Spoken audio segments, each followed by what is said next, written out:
lácticos u otros desórdenes que van a generar lo que es la muerte súbita. Y esto generalmente sucede en un 1 a 2% de casos. Siguiente. Bueno, otro mecanismo patogénico importante son las infecciones y la disfunción inmunitaria, en donde se encontró una respuesta inflamatoria ineficaz, esto asociado con una disfunción inflamatoria causada por una desregulación del equilibrio de citocinas proinflamatorias y antiinflamatorias. Y bueno, eso está relacionado con polimorfismos de genes, tanto de la interleucina 1, la 6 y la 10. También se ha relacionado respuestas inmunes defectuosas por un desequilibrio de los linfocitos TH1 y TH2.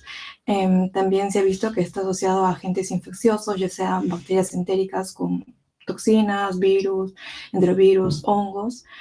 También se ha asociado a cambios en microbiota intestinal. Y bueno, otro factor sería un factor autoinmune, aunque no está del todo comprobado. Bueno, estos bebés que han tenido muerte súbita del lactante también presentan mutaciones similares con lactantes que han presentado epilepsia, mutaciones en los genes 5HT2C, receptores de serotonina y el SCN1A, que están relacionados con falla, ¿no?, del potencial de acción en el sistema nervioso y muscular, y bueno, esto ha causado una alteración del impulso sináptico inhibitorio, elevando la concentración de CO2 y ocasionando la muerte súbita del lactante. En cuanto a los biomarcadores de interés, resaltó el de la butrinilcolinesterasa, que se han encontrado niveles disminuidos en estos lactantes que han tenido muerte súbita,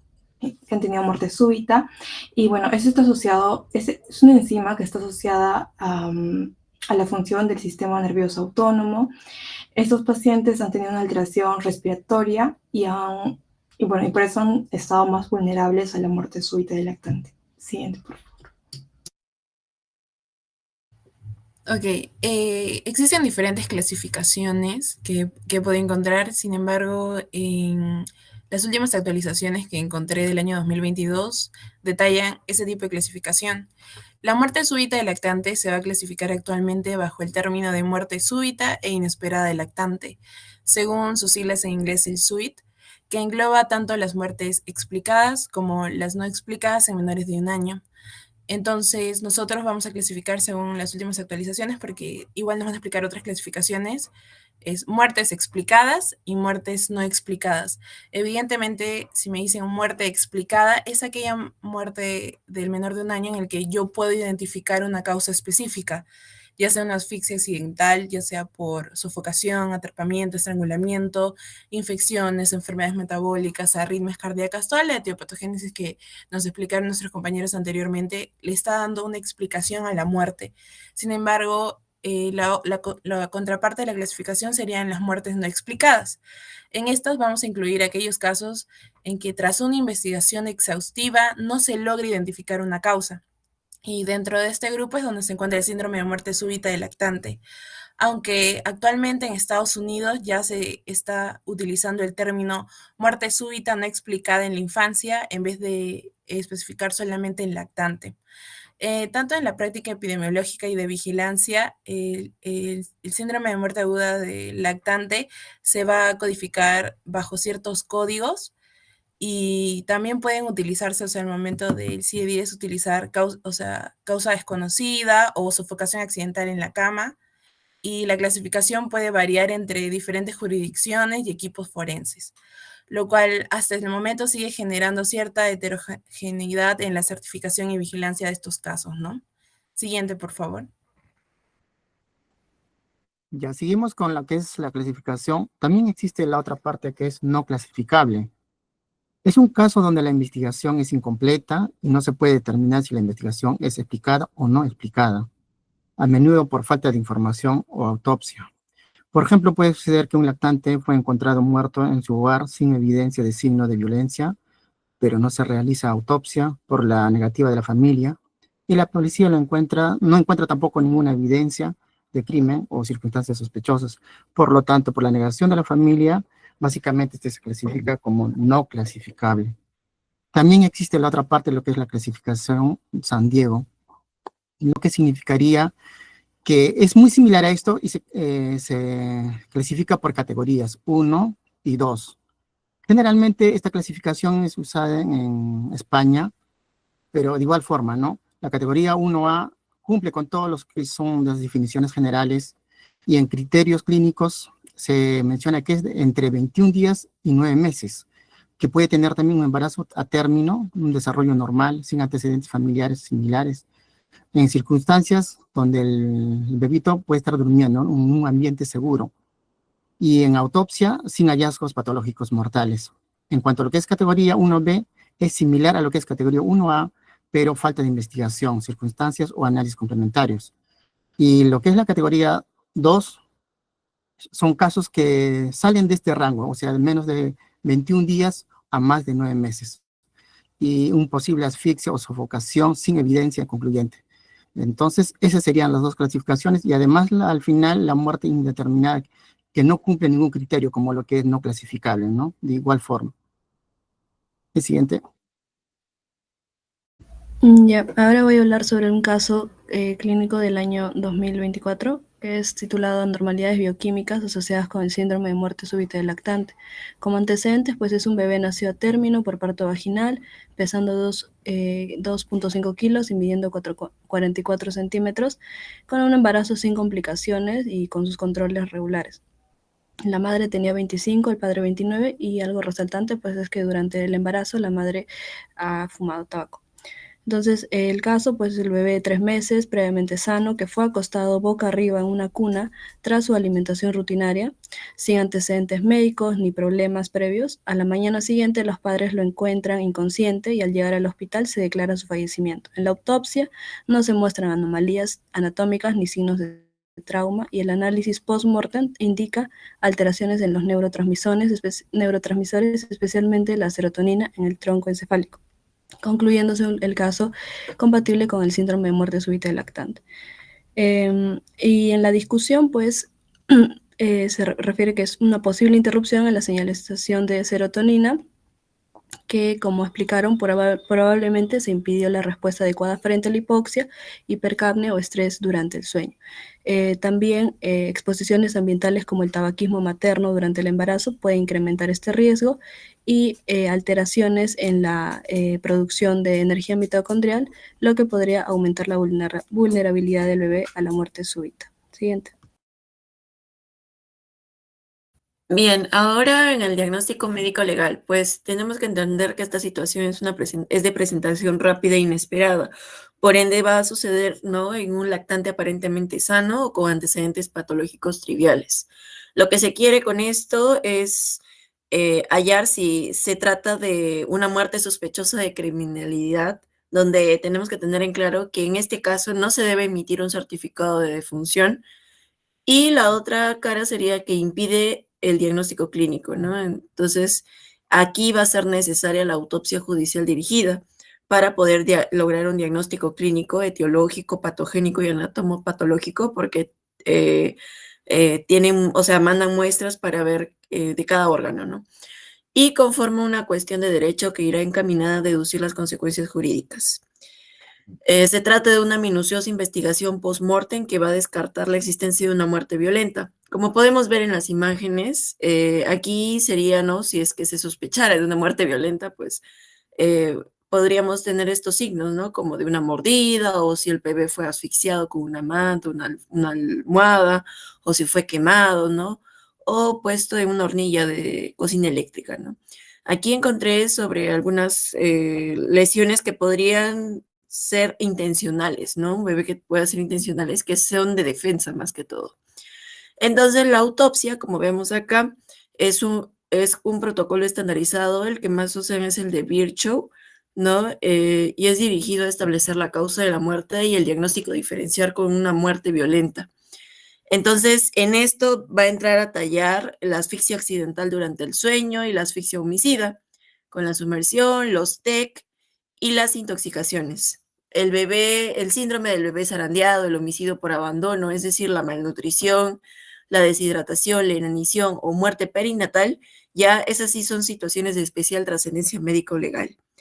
Cuando ya está en un contexto de una actuación médica, ¿no?, esto va a cambiar el diagnóstico diferencial y a una muerte sospechosa por mala praxis. Bueno. Bueno, continuando con el diagnóstico médico legal, es un diagnóstico principalmente de exclusión que requiere una autopsia completa y debe satisfacer los siguientes criterios. Bueno, una autopsia completa que incluye un examen del cráneo y sus contenidos, así como hallazgos compatibles con el síndrome de muerte súbita en el lactante. Esto quiere decir que, bueno, hay que excluir otros diagnósticos y se debe descartar la existencia de trauma agudo o antiguo, intencional o no intencional, así como enfermedades óseas, exclusión de otras causas de muertes infecciosas como meningitis, sepsis, broncoaspiración, neumonía, miocarditis, también trauma, deshidratación, alteraciones hidroelectrolíticas congénitas, trastornos metabólicos, asfixias mecánicas, asfixias por sumersión y quemaduras o intoxicación. También que no haya evidencia de alcohol, drogas u otras sustancias, también una completa y exhaustiva investigación del escenario de muerte, así como de la revisión de la historia clínica que no revele otra causa de muerte. Y también hay que tener presente que no sea una asfixia, ¿no? Por sofocación intencional o infanticidio, que acá podríamos ver cianosis recurrente, apnea o historia de eventos agudos que ponen en riesgo la vida y los cuales ocurren durante el cuidado de la misma persona. También, si tiene una edad mayor a 6 meses, también nos podría hacer sospechar porque no está dentro del ámbito epidemiológico, ¿no? Del síndrome de muerte súbita en el lactante. Si hay una muerte previa inesperada o inexplicada de uno o más hermanos, muerte simultánea o casi simultánea en gemelos, muerte previa bajo el cuidado de la misma persona y una evidencia de hemorragia pulmonar previa, marcada presencia de síndrome de cirófagos en el pulmón.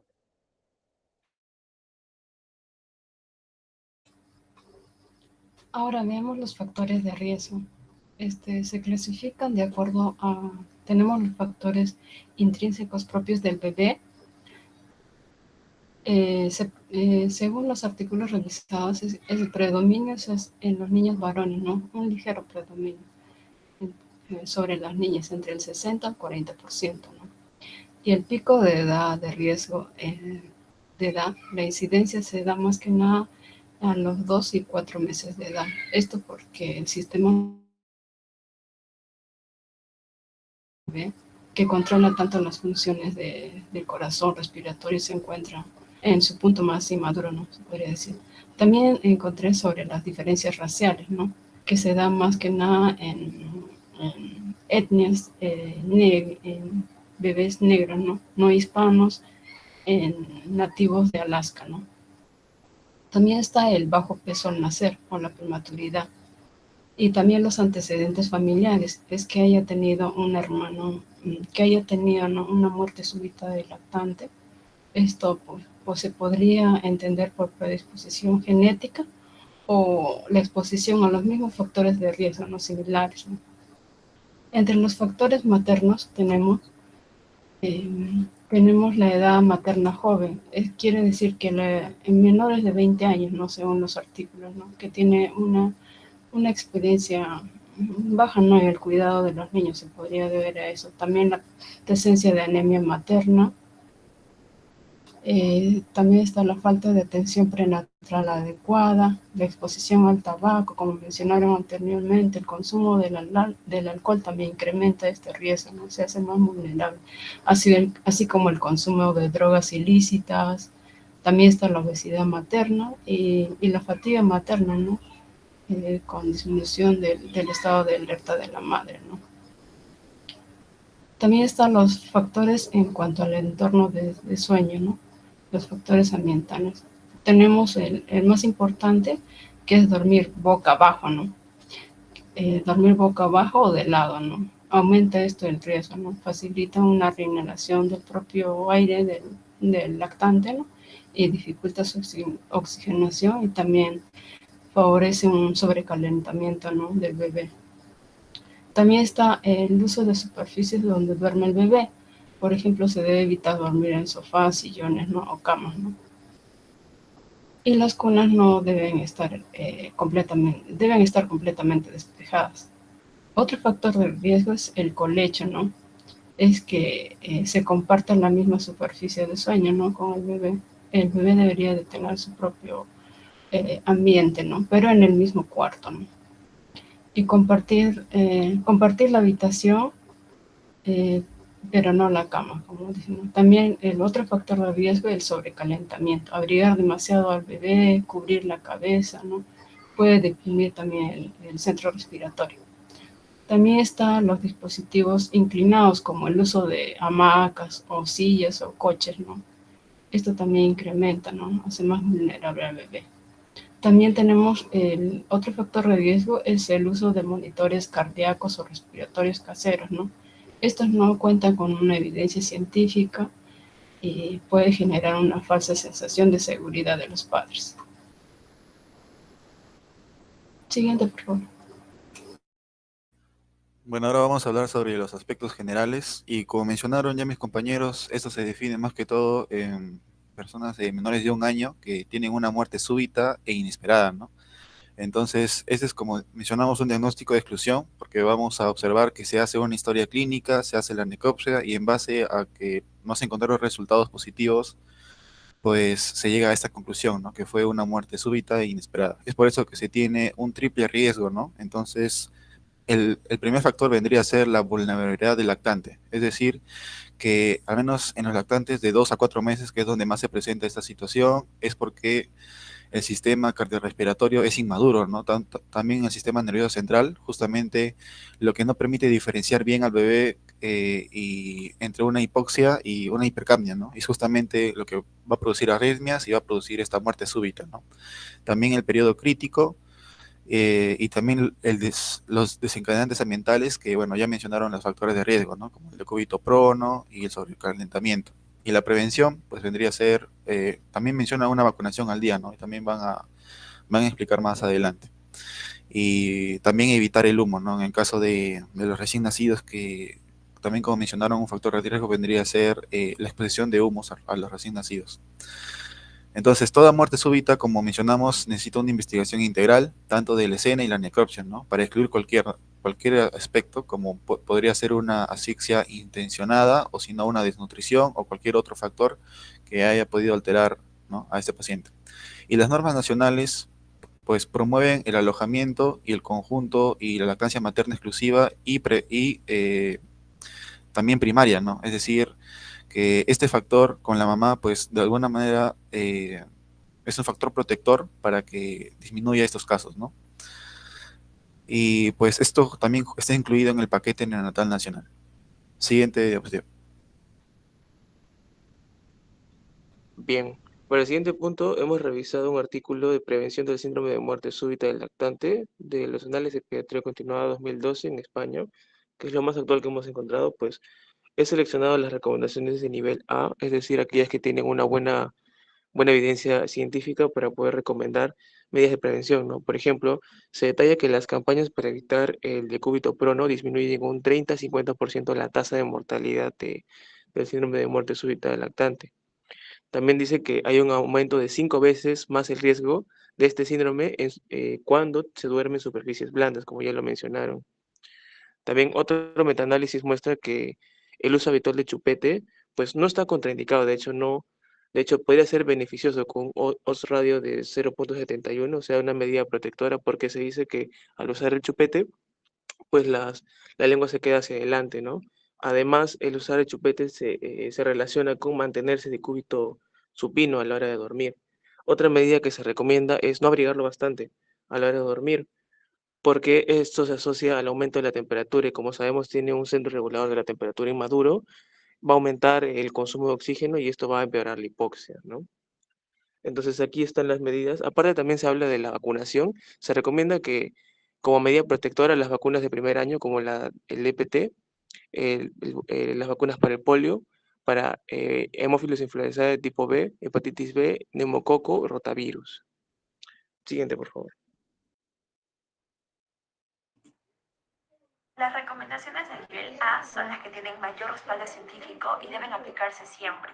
Aquí tenemos postura y entorno seguro para dormir. En decúbito supino, hay que colocar al bebé boca arriba y esto reduce el riesgo de síndrome de muerte súbita del lactante hasta un 50%. Además, mantener una superficie firme y sin objetos va a evitar la sofocación y el atrapamiento. Compartir la habitación sin compartir la cama va a permitir la vigilancia sin aumentar el riesgo de asfixia. También tenemos cuidados durante el embarazo y después del nacimiento. Una atención prenatal regular, el no fumar, no consumir alcohol ni drogas, va a permitir una mejor oxigenación y desarrollo del bebé. También la lactancia materna y el chupete. Aquí, la lactancia va a reducir el riesgo de infecciones respiratorias y el chupete parece ayudar a mantener la vía aérea abierta durante el sueño. Existen otras medidas como el evitar exceso de calor, no usar monitores domiciliares como prevención y difundir campañas de sueño seguro. En el nivel B encontramos recomendaciones útiles pero con evidencia algo menor. Tenemos la vacunación según calendario. Esto va a disminuir infecciones respiratorias que pueden ser desencadenantes. También evitar dispositivos comerciales. No hay pruebas de que prevengan el síndrome de muerte súbita del lactante. Y en el nivel C se basa más que nada en el consenso y buenas prácticas. Aquí incluye